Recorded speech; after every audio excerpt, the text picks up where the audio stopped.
ప్రకటన గ్రంథము 18వ అధ్యాయము. అటు తరువాత మహాధికారము గల వేరొక దూత పరలోకం నుండి దిగివచ్చుట చూచితిని. అతని మహిమ చేత భూమి ప్రకాశించెను. అతడు గొప్ప స్వరముతో ఆర్భటించి ఇట్లనెను: మహాబబులోను కూలిపోయెను, కూలిపోయెను! అది దయ్యములకు నివాస స్థలమును, ప్రతి అపవిత్రాత్మకు ఉనికి పట్టును, అపవిత్రమును అసహ్యమును నైన ప్రతి పక్షికి ఉనికి పట్టును ఆయను. ఏలయనగా సమస్తమైన జనములు మహోద్రేకముతో కూడిన దాని వ్యభిచార మద్యమును త్రాగి పడిపోయిరి. భూరాజులు దానితో వ్యభిచరించిరి. భూలోకమందలి వర్తకులు దాని సుఖభోగముల వలన ధనవంతులైరి. మరియు ఇంకొక స్వరము పరలోకములో నుండి ఈలాగు చెప్పగా వింటిని: నా ప్రజలారా, మీరు దాని పాపములలో పాలివారు కాకుండునట్లును, దాని తెగుళ్లలో ఏదియు మీకు ప్రాప్తింపకుండునట్లును దానిని విడిచిరండి. దాని పాపములు ఆకాశమునంటుచున్నవి. దాని నేరములను దేవుడు జ్ఞాపకము చేసుకొని ఉన్నాడు. అది ఇచ్చిన ప్రకారము దానికి ఇయుడి. దాని క్రియల చొప్పున దానికి రెట్టింపు చేయుడి. అది కలిపిన పాత్రలో దాని కొరకు రెండంతలు కలిపి పెట్టుడి.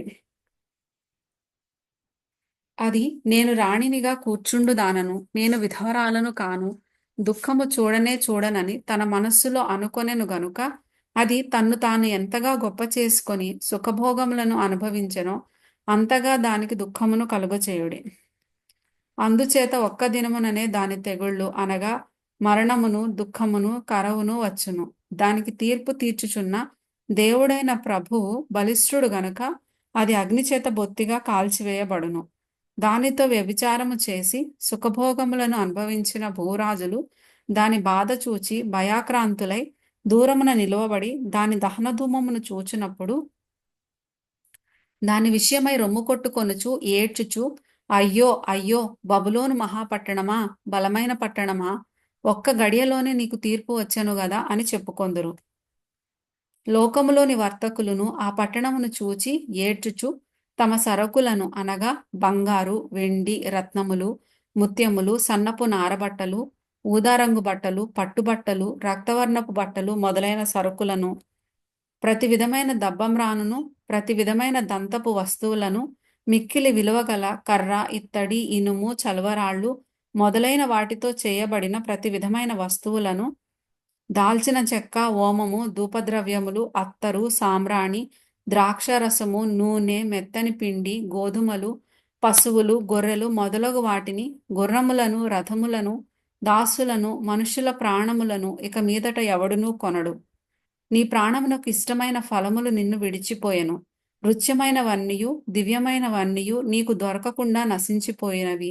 అవి ఇక మీదట కనబడనే కనబడవని చెప్పుకొనుచు దాని గూర్చి దుఃఖపడుదురు. ఆ పట్టణము చేత ధనవంతులైన ఈ సరుకుల వర్తకులు ఏడ్చుచు దుఃఖపడుచు, అయ్యో అయ్యో, సన్నపు నారబట్టలను, ధూమ్ర రక్త వర్ణపు వస్త్రములను ధరించుకొని బంగారముతోనూ రత్నములతోనూ ముత్యములతోనూ అలంకరింపబడిన మహాపట్టణమా, ఇంత ఐశ్వర్యం ఒక్క గడియలోనే పాడైపోయేనే అని చెప్పుకొనుచు దాని బాధను చూచి భయాక్రాంతులై దూరముగా నిలుచుందురు. ప్రతి నావికుడును, ఎక్కడికైనను సబరు చేయు ప్రతివాడును, ఓడవారును, సముద్రము మీద పనిచేసి జీవనము చేయు వారందరును దూరముగా నిలిచి దాని దహనధూమమును చూచి, ఈ మహాపట్టణముతో సమానమైనదేది అని చెప్పుకొనుచు కేకలు వేసి తమ తలల మీద దుమ్ము పోసుకొని ఏడ్చుచు దుఃఖించుచు, అయ్యో అయ్యో, ఆ మహాపట్టణము, అందులో సముద్రము మీద ఓడలు గల వారందరూ దాని అందలి అధిక వ్యయము చేత ధనవంతులైరి, అది ఒక్క గడియలోనే పాడైపోయేనే అని చెప్పుకొనుచు కేకలు వేయుచుండిరి.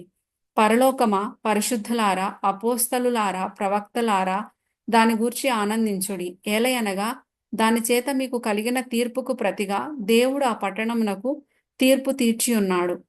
తరువాత బలిష్ఠుడైన ఒక దూత గొప్ప తిరుగటి రాతి వంటి రాయి ఎత్తి సముద్రములో పడవేసి, ఈలాగు మహాపట్టణమైన బబులోను వేగముగా పడద్రోయబడి ఇక ఎన్నటికిని కనబడకపోవును. నీ వర్తకులు భూమి మీద గొప్ప ప్రభువులై ఉండిరి. జనములన్నీయు నీ మాయ మంత్రముల చేత మోసపోయిరి. కావున వైణికుల యొక్కయు గాయకుల యొక్కయు పిల్లన గ్రోవి ఊదువారి యొక్కయు బూరలు ఊదివారి యొక్కయు శబ్దము ఇక ఎన్నడూనూ నీలో వినబడదు. మరి ఏ శిల్పమైన చేయు శిల్పి ఎవడునూ నీలో ఎంత మాత్రమును కనబడడు. తిరుగటి ధ్వని ఇక ఎన్నడూనూ నీలో వినబడదు. దీపపు వెలుగు నీలో ఇకను ప్రకాశింపనే ప్రకాశింపదు. పెండ్లి కుమారుని స్వరమును, పెండ్లి కుమార్తె స్వరమును నీలో ఇక ఎన్నడూనూ వినబడవు అని చెప్పెను. మరియు ప్రవక్తల యొక్కయు పరిశుద్ధుల యొక్కయు భూమి మీద వధింపబడిన వారందరి యొక్కయు రక్తము ఆ పట్టణములో కనబడెననెను.